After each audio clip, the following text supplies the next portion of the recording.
বৰদোৱাৰ বাগানৰ বৰচাৰ সান্ধ্যাপাৰাস্থিত শ্ৰী শ্ৰী বিষ্ণু সত্ৰৰ বাৰ্ষিক সভা মহোৎসৱ আৰু ২৪ ঘণ্টীয়া অখণ্ড শ্ৰীমদ ভাগৱত পাঠ প্ৰতিনিশা উষা কীৰ্তন পোৱা নাম কীৰ্তন আৰু তাৰপিছত ধৰ্মধ্বজা উত্তোলন কৰি আজি অনুষ্ঠানৰ শুভাৰম্ভ কৰা হয় তিনিদিনীয়া বৰ্ণাঢ্য কাৰ্যসূচী। ইয়াৰ পিছতে দুপৰীয়া শ্ৰীমদ ভাগৱত ধৰ্মীয় শোভাযাত্ৰা কাৰ্যসূচী ৰূপায়ণ কৰা হয়।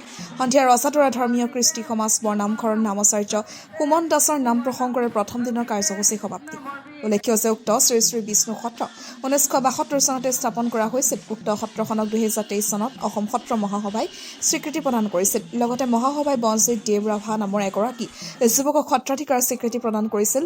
অসম সত্ৰ মহাসভাৰ স্বীকৃতিপ্ৰাপ্ত ৰাভা জনগোষ্ঠীৰ প্ৰথমগৰাকী সত্ৰাধিকাৰ হৈছে গজেন চন্দ্ৰ ৰাভা আৰু দ্বিতীয়গৰাকী হৈছে বনজিৎ দেৱ ৰাভা। যে বিষ্ণু সত্ৰ পৰিচালনা কৰি আহিছে। বৰ্তমান গাঁওখনৰ 25টা বৈষ্ণৱ পন্থাৰ পৰিয়ালে এই সত্ৰখন পৰিচালনা কৰি আহিছে। সত্ৰখনৰ আন্তঃগাঁথনি উন্নয়নৰ বাবে চৰকাৰৰ লগত যোগাযোগ কৰিছিল যদিও কোনো সঁহাৰি লাভ কৰা নাই বুলি সত্ৰাধিকাৰ বনজিৎ দেৱ ৰাভাই ব্যক্ত কৰে। আজি অনুষ্ঠানত মৰাণৰ মিণ্টু শংকৰ গোস্বামী, মহাৰাজ দুলীয়াজানৰ মহানন্দ ভকত, গহপুৰৰ দেৱব্ৰত পেগু, চমৰীয়া সত্ৰৰ লগতে বিভিন্ন সমাজৰ পৰা সহায় মাতৃসকলে অংশগ্ৰহণ কৰে।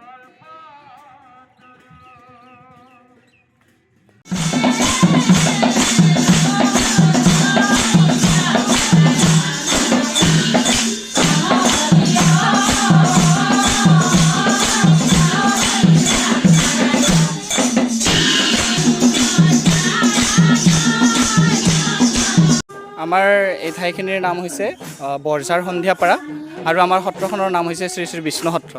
আচলতে আমাৰ এই অনুষ্ঠানটো আগৰে পৰাই চলি আছে। কাৰণ কথা হৈছে 1972 চনতে প্ৰতিষ্ঠা হোৱা সত্ৰ আৰু সেই দিনৰ পৰাই আমাৰ অখণ্ড নামঘোষা পাঠৰ আয়োজন কৰিছিলে। কিন্তু কথাটো হ'ল কি, পৰৱৰ্তী কালত অকণমান আমাৰ সমাজৰ অসুবিধাত বাদ পৰাত তেতিয়া আমাৰ শ্ৰীমদ ভাগৱত পাঠ আমি পুনৰাই অখণ্ড ভাগৱত আৰম্ভ কৰিলোঁ আৰু এইবাৰ আমাৰ শ্ৰীমদ ভাগৱত অখণ্ড পাঠৰ লগত সংগতি ৰাখি এইবাৰ আমাৰ শোভাযাত্ৰা আয়োজন কৰা হৈছে আৰু বিভিন্ন থান সত্ৰ নামঘৰৰ পৰা আইসকলক নিমন্ত্ৰণ কৰাই অনা হৈছে আৰু সেই গতিকে সকলোৱে ধুনীয়াকৈ সহযোগ কৰিছে আৰু জাতি ধৰ্ম নিৰ্বিশেষে সুন্দৰকৈ একত্ৰিত হৈ যি মহাপুৰুষৰ আদৰ্শ, সেই আদৰ্শকে সূচায়ক স্বৰূপে আজি যি জনকল্যাণৰ সকলোৰে মংগলাৰ্থে আজি এই অনুষ্ঠানভাগি আয়োজন কৰা হৈছে আৰু আমি আপোনালোকৰ জৰিয়তে এটাই কামনা কৰোঁ যাতে যি বৰ্তমান বিশৃংখলা পৰিৱেশ, কাৰণ আধ্যাত্মিকতাৰ বাহিৰে ভক্তিৰ বাহিৰে বা ইয়াৰ আধ্যাত্মিকতাৰ বাহিৰে যিহেতু অন্য উপায় নাই, গতিকে এই হৈছে আমাৰ হৰিনামৰ দ্বাৰাই যিহেতু মুক্তি, সেইকাৰণে এইখিনি আমাৰ উপায় আৰু এইখিনিয়ে আমাৰ অনুষ্ঠান কাৰ্যসূচী হৈছে আজি আমাৰ